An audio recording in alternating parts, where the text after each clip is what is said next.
Hello friends, welcome back to our YouTube channel Literature is Love, where you fall in love with this subject literature. Today in this video, I'm going to explain you a wonderful poem by a wonderful leader and a poet named Sarojini Naidu. She is an Indian poet and of course she has done a lot of work, whether you talk about social reforming or whether you talk about writings in poems or in stories. She has done a marvelous job. Today in this video, we'll understand her poem and we'll try to analyze that what she wants to tell in this poem, and the title is In the Bazaars of Hyderabad. इस poem का जो title है वो है in the bazaars of Hyderabad. दोस्तों, poem को शुरू करने से पहले कुछ बातें मैं बता दूं ताकि आपका पोएम को स्टडी करने का जो बैकग्राउंड है थोड़ा बहुत क्लियर हो जाए। दोस्तों, सरोजिनी नायडू जो हमारी पोएट हैं इस पोएम की, उन्होंने काफ़ी बहुत अच्छा टाइम स्पेंड किया है हैदराबाद में। वो पली बड़ी हैं हैदराबाद के जगहों में, तो उनको बहुत अच्छे से आइडिया है कि क्या कहाँ स्थित है और क्या किस चीज़ के बारे में पॉपुलर है हमारा हैदराबाद। आपको अगर लगता है कि हैदराबाद बस बिरयानी के लिए ही पॉपुलर है तो आप गलत हैं। बहुत सारी चीज़ें ऐसी हैं जो बहुत ज़्यादा पॉपुलर हैं हैदराबाद के बारे में। चलिए आज स्टडी करते हैं। और इस पोएम में जो मेन फोकस किया गया है वो इस चीज़ के ऊपर किया गया है कि ये हैदराबाद का जो मार्केट है, जो बाज़ार है, वो इतना ज़्यादा वर्सेटाइल है कि आप किसी भी तरीके के इंसान हैं, आप जाइए वहाँ पे, आपको आपकी ज़रूरत की चीज़ें ज़रूर मिल जाएगी। एक ही मार्केट में सारी की सारी चीज़ें, सारी फैसिलिटीज़ अवेलेबल हैं। इसी वर्सेटाइल क्वालिटी को एक्सप्रेस किया गया है हमारे इस poem in the bazaars of Hyderabad में। चलिए लाइन बाय लाइन स्टडी करते हैं और बहुत ही आसान भाषा में समझने की कोशिश करते हैं कि मैडम सरोजिनी नायडू यहाँ पे क्या समझाने की कोशिश कर रही हैं। Let's get started. दोस्तों, इस स्टैंजा में मैडम सरोजिनी नायडू जो हैं वो फर्स्ट हमारे मर्चेंट से, यानी कि व्यापारी से, दुकानदार से मिलते हैं और उनसे क्या बातें करते हैं वो हमें शेयर कर रही हैं। सुनिए ज़रा ध्यान से। What do you sell O ye merchants? व्यापारी भाई तुम क्या बेचते हो? Richly yours wares are displayed. Wares का मतलब है सामान, यानी कि जो भी आर्टिकल्स वो अपनी दुकान में लगाया हुआ है, बहुत ही अच्छे तरीके से उसको सजा के रखा गया है। आपने देखा होगा जब आपने शॉप्स को विजिट किया होगा तो आपने देखा होगा कि सभी सामान को बहुत ही सिस्टमेटिक ढंग से वहाँ पे सजा के रखते हैं। मॉल्स में तो आजकल बहुत ज़्यादा देखते होंगे आप लोग। I hope you get it. Turbans of crimson and silver, वो बताते हैं कि मैं क्या बेचता हूँ। दुकानदार अब रिप्लाई करता है turbans of crimson and silver. Turbans बेचते हैं, पगड़ियों को बेचते हैं जो क्रिम्सन कलर की रहती है। क्रिम्सन बोलते हैं डार्क रेड कलर को दोस्तों।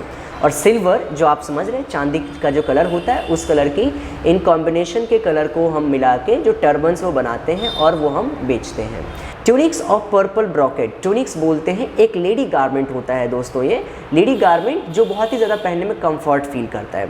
तो of purple brocade, tunics of purple brocade, यानी कि पर्पल ब्रोकेड से बने हुए ट्यूनिक्स को बेचना। पर्पल का मतलब कलर है ये, लेकिन ब्रोकेड जो है ये एक तरीके का फैब्रिक है। जैसे हमारा कॉटन एक फैब्रिक है, राइट, इस तरीके से पॉलिस्टर एक फैब्रिक है, इसी तरीके से हमारा ये एक ब्रोकेड भी जो क्या है, एक पर्पल कलर का एक फैब्रिक है जिससे बनी हुई ट्यूनिक्स को हम बेचते हैं। Mirrors with panels of amber, daggers with handles of क्या क्या बेचते हैं वो? मिरर्स, यानी कि शीशे, जो दर्पण जो होते हैं जो घर में लगाए जा रहे हैं, उन ऐसे मिरर्स को बेचते हैं जो पैनल्स लगे हुए होते हैं एम्बर के। पैनल्स यानी कि उनकी बॉर्डर्स जो होती हैं, यानी कि शीशे जो होते हैं उनके बॉर्डर्स भी होती हैं। तो बॉर्डर जो है कीमती एम्बर से बनाए जाते हैं, यानी कि एक्सपेंसिव स्टोन लगाए गए होते हैं, काफ़ी सजा के वो रखे हुए होते हैं बेचने के लिए। डैगर्स, और लास्ट में बताते हैं daggers with handles of Z. Z भी क्या है? एक एक्सपेंसिव स्टोन है जो अच्छा, डैगर्स क्या होता है? डैगर्स बोलते हैं खंजर को, चाकू को। वो चाकू भी बेचते हैं जिसके हैंडल जो है, जिसकी ग्रिपिंग के लिए हैंडल जो बनाई जाती है वो जेड की बनाई जाती है। जेड क्या होता है दोस्तों? मैंने बताया एक स्टोन होता है, एक ग्रीन कलर का, येलो कलर का शायद स्टोन होता है जो उस पर लगाई जाती है ताकि ग्रिपिंग उसकी बहुत अच्छी हो सके। This was the first stanza, जहाँ पे हमारी पोएट मिस सरोजिनी नायडू बात कर रही हैं एक मर्चेंट से। This was the first stanza. Let's move on to the second stanza now. What do we O ye vendors saffron and lentil and rice. वो यहाँ पे पूछती हैं डायरेक्टली कि आप क्या तोलते हैं। वो तोलते हुए देखती होंगी उनको, उन्होंने पूछ लिया कि आप क्या तोलते हैं। ओ ये वेंडर्स, तुम क्या तोलते हो? Saffron, lentil and rice. Saffron बोलते हैं केसर को, और लेंटिल एक तरीके की दाल का नाम है, और राइस तो आप लोगों को पता है चावल को बोलते। तो वो बोलता है कि मैं केसर को तौलता हूँ। लेंटिल जो अरहर की दाल है, शायद उड़द की दाल बोलते हैं, तो लेंटिल एक तरीके की दाल है, मैं उसको तौलता हूँ, और राइस यानी कि उसको भी तौलता हूँ। व्हाट डू यू ग्राइंड, ओ ये मेडन्स, मेडन्स बोलते हैं कुंवारी लड़कियों को, जो अनमैरिड गर्ल्स होती हैं उनको मेडन्स बोला जाता है। तो एक मतलब ग्रुप ऑफ मेडन्स से वो पूछती हैं कि आप क्या पीसती हैं, तुम क्या पीसती हो। वो बताती हैं सैंडलवुड, हेना एंड स्पाइस। वो बताती है मैं चंदन और हेना यानी कि मेहंदी और स्पाइस यानी कि मसालों को पीसती हूँ, यानी कि इन सभी का उनका शौक होगा। नेक्स्ट पूछती है वो व्हाट यू कॉल, ओ ये पेडलर्स, पेडलर्स बोलते हैं रेडी वालों को जो चलते फिरते बेचते रहते हैं, चिल्ला चिल्ला के बेचते रहते हैं अपने सामानों को। वो बोलते हैं चेसमैन, वो क्या बोलते हैं मैं चेसमैन बेच रहा हूँ और आइवरी डाइस बेच रहा हूँ। चेसमैन बोला जाता है जो चेस पे जो गोटियाँ लगी रहती हैं, समझ रहे हैं ना, चेस पे जो कीज़ लगी रहती हैं जिसके हेल्प से हम चेस को खेलते हैं उसको बोला जा रहा है, मैं ये बेच रहा हूँ। और आइवरी डाइस यानी कि हाथियों के दांत से बने हुए उन डाइस को बेच रहा हूँ जिसकी हेल्प से आप लूडो खेलते हैं, राइट, डाइस को मैं बेच रहा हूँ। This was the second stanza. Let's move on to the third stanza now. So in this third stanza Miss Sarojini Naidu is going to talk to a goldsmith, एक सुनार के पास जाती है और उनसे अब बात करने की कोशिश करती है। सुनिए ज़रा क्या बातें करती है उनसे। व्हाट यू मेक, ओ ये गोल्ड स्मिथ, सुनार भाई तुम क्या बेचते हो। रिस्लेट एंड एंकलेट एंड रिंग, वो सुनार बोलता है कि मैं जो है ना कलाई में पहनने के लिए चूड़ियाँ बनाता हूँ वो बेचता हूँ, और एंकलेट यानी कि पैरों में पहनने के लिए जो पायल बनाता हूँ वो बेचता हूँ, और रिंग यानी कि उंगलियों में पहनने के लिए अंगूठी जो बनाते हैं वो बेचता हूँ। Bells for the feet of the blue pigeons frail as dragonfly's wing, और ब्लू कलर की पिजन, ब्लू कबूतरों के लिए मैं उनके पैरों में पहनाए जाने वाले बेल्स यानी कि घुंघरू को बनाता हूँ जो कि बहुत ज़्यादा कमज़ोर होता है। फ्रेल का मतलब होता है कमज़ोर होना, तो फ्रेल का मतलब जो कमज़ोर, वो बताते कंपेयर करके बताते कि इतना ज़्यादा कमज़ोर रहता है वो कि जैसे मानो कोई ड्रैगन फ्लाई की विंग हो। जैसे कि ड्रैगन फ्लाई क्या होता है, ड्रैगन फ्लाई एक तरीके की तितली, आप यहाँ पे पिक्चर में देख पा रहे होंगे, तितली को बोलते हैं, और उनकी जो पंख होती हैं वो बहुत ज़्यादा कमज़ोर होती है। उसको कंपेयर करके बताया गया है कि मानो उतना ही ज़्यादा कमज़ोर है जितना कि एक तितली की जो पंख है ना उतनी ही ज़्यादा इसमें ताकत होती है। तो उतनी जैसा कमज़ोर हम कबूतरों के पैरों में बांधने के लिए जो घुंघरू हैं उसको बनाते हैं। गिडल्स ऑफ गोल्ड फॉर डांसर्स, और डांसर्स के लिए यानी कि नृत्यकों के लिए हम क्या बनाते हैं, गिडल्स बनाते हैं। गिडल्स बोलते हैं कमरबंद, यहाँ पे आप देख पा रहे हैं जो डांसर्स यूज़ करते हैं। Scabbards of gold for the king, और राजाओं के लिए सोने से बना हुआ स्कैबर्ड्स बनाते हैं, बेचते हैं। स्कैबर्ड्स बोलते हैं तलवार को रखने की जो शेल होती है जिसको हम हिंदी में म्यान बोलते हैं। तो राजाओं के लिए मैं म्यान को तैयार करता हूँ और ये बेचता हूँ। तो गोल्ड स्मिथ से इतनी बातें होती हैं। अब देखिए ज़रा वो फ्रूट मैन के पास जाके क्या बोलते हैं। Let's move on to the next stanza.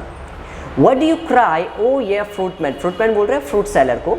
Citron, pomegranate and plum, तो वो पूछते हैं कि तुम क्या चिल्लाते हो और क्या बेचते हो। सिट्रॉन वो बताता है, वो जवाब देते हैं citron, pomegranate and plum. Citron बोलते हैं दोस्तों हर उस फ्रूट को जिसके अंदर से कुछ रस को निचोड़ा जाए, जैसे कि लेमन हो सकता है, संतरे हो सकते हैं, तो ऐसे फ्रूट्स को बताते हैं। तो पोमोग्रेनेट और अनार और प्लम यानी कि बेर को बोला जाता है। व्हाट डू यू प्ले, अब दूसरे एक और इंसान के पास जाती हैं ये और पूछती हैं what do you play, o musicians. Musicians बोलते हैं जो म्यूज़िक कर रहे होते हैं उनको म्यूजिशियंस बोल रहे हैं। तो बोलते हैं तुम क्या बजाते हो म्यूजिशियंस। वो बताते हैं सितार, सारंगी एंड ड्रम। सितार आप देख पा रहे होंगे पिक्चर्स में, सितार, और ये है सारंगी, और ये रहा आपका ड्रम, यानी कि मैं इन सभी इंस्ट्रूमेंट्स को बजाता हूँ। व्हाट यू चैंट, ओ ये मैजिशियंस। जादूगरों से आप पूछते हैं कि आप क्या चैंट करते हैं। चैंट का मतलब होता है जपना, ठीक है, जैसे माला को जपते हैं, मंत्र को जपते हैं, इस तरीके से कोई अब मैजिशियन जप रहा होता है उसको बोलते तुम क्या, किस चीज़ का जाप करते हो तुम। तो ये बोलते हैं spells for eons to come. Spells बोलते हैं मंत्र को, एयॉन्स बोलते हैं लंबे पीरियड चलने वाले एक समय को, और यानी कि यहाँ पे बताया जा रहा है कि एक ऐसे मंत्र को मैं जप रहा हूँ जो काफ़ी लंबे समय तक चलने वाला है। Let's see the last stanza now. What you weave, O ye flower girls. अब वो कुछ लड़कियों के पास पहुंचती हैं जो फूलों का कुछ काम कर रही होती हैं। अब देखिए उनसे क्या पूछती हैं। वो पूछती हैं कि तुम क्या बुनती हो या तुम क्या बना रही हो फ्लावर गर्ल्स। वो बोलते, अच्छा वो पूछती हैं साथ में with tassels of एजोर and red. Tassels बोलते हैं धागों के गुच्छों को, ठीक है। धागों के गुच्छों को, वो बोलती है कि एज्योर कलर, कलर का नाम है एज्योर, एज्योर मतलब कि ब्लू कलर, रेड मतलब कि लाल कलर, यानी कि ब्लू और रेड कलर की कॉम्बिनेशन से जो धागे उनके साथ हैं, वो जो बना रही है कुछ, उसके बारे में पूछ रही है कि तुम यहाँ पे क्या बना रही हो इन धागों की हेल्प से, इन धागों के गुच्छों से, और एज्योर कलर की और रेड कलर की गुच्छों से आप क्या बना रही हो। ये पूछते हैं किससे, उन छोटी बच्चियों से जो फ्लावर से कुछ न कुछ बना रही होती हैं। अब देखिए बच्चियाँ जवाब क्या देती हैं, वो बताती हैं crowns for the brow of a bride groom, chaplets of to garland his bed. वो बताते हैं कि मैं दुल्हे और दुल्हनों के लिए, मैं दूल्हा दुल्हन के लिए, मतलब न्यू कपल जो होते हैं उनके लिए सहरा और क्या बोलते हैं उनको, ताज या मुकुट जो भी पहना जाता है शादियों में, वो बना रही हैं वो लड़कियां। और बताती हैं यानी कि उनकी शादी की जो रातें होंगी उसके लिए बेड को सजाने के लिए वो गार्लैंड को तैयार कर रही है, यानी कि फूलों के मालों को तैयार किया जा रहा है उसके द्वारा।